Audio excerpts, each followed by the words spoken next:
if I express to you what my love language is, it is now my expectation that you will love me that way, not my request. That's traditionally, I want to say, how it is understood in relationships.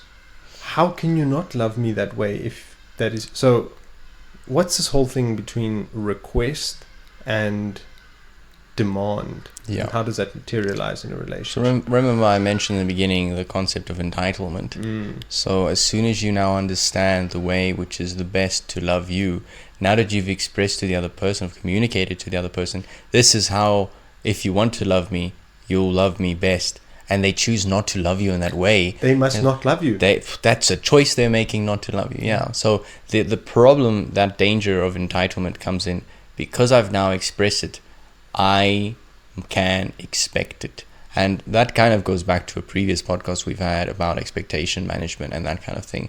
And I think the biggest mistake you can make in the journey of love as a whole is to take away the ability of choice for the other individual to choose how to love you and to choose what they do in that, and if they want to love you. Because love, to me, if you define it, it is self-sacrifice. It is a choice of sacrificing for the other individual. A choice. I think it has to be a choice. I think if there's no choice, it cannot be defined as love.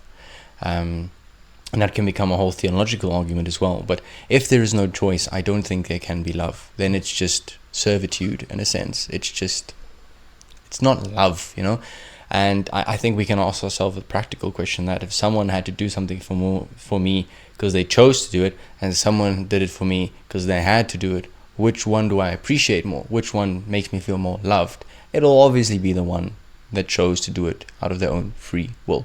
So, yes. I'll offer a rebuttal on that, but yes. Okay. Before you offer your rebuttal, I'll just finish this point and I'll say, so by definition, I think that love needs to have the choice. And as soon as you express expectations, that should be I'm putting it out here for your benefit, for your convenience, to have knowledge about what I want.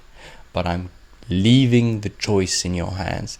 And as soon as someone becomes controlling of that sort and takes into demanding that the other one does these things, they are more after the benefits of what it is they are demanding than to feel loved by you. What was your rebuttal? No, I have something more interesting I want to say now. It's interesting you say this because I think I've heard this many times. The way that you must negotiate with your partner now, knowing love languages, is I will love you in your love language if you love me in mine. So there's almost a transaction, and it doesn't come across that way because this is the language that's used. It is, I'll make a commitment to you to love you in your love language, and you will make a commitment to love me in my love language. Mm-hmm. And that is kind of very much the way I saw it before I read the book. The book emphasizes this idea that I am not obligated to love you in your language. But when I do these things that are of your love language, they are simply and only expressions of love. So let's say you say, this is the difference. Your love language is acts of service. So you tell your partner, can you please vacuum the house, right? Or maybe you don't say it in that way, you say it in a better way. I'd really like it and I'd feel loved if you vacuum the house. Now, the difference between those two ways of asking is, the one is I have to do it because I made a commitment to it, versus if I do this, my partner will feel it as an expression of love. It's a completely different motivation. And also, if you don't do it, it's not like, but you made a commitment to this. And then in the other way of asking it, in the commitment way, even though commitment is important, when you do it, you're just fulfilling your commitment as opposed to expressing love. So he really puts it as the way your relationship is now, that's the way it is. And you shouldn't be doing better.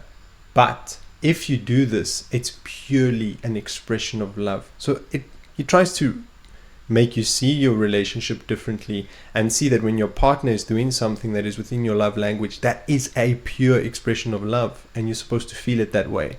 And that's why you should know your own love language so you can communicate it properly. Are you getting what I'm saying? I'm getting what you're saying, but I wonder, because I think that it should not, and maybe this is one of the dangers as well of the book, and thinking you understand your love language, is when I communicate, and I learned this from you, when I communicate my expectation of how I want to be loved, I am making an assumption of how I want to be loved. And more often than not, there's going to be other ways that I'll actually feel more loved without realizing it until I've been loved that way. So how will I know that quality time is better for me than acts of service if I've never spent quality time with anyone?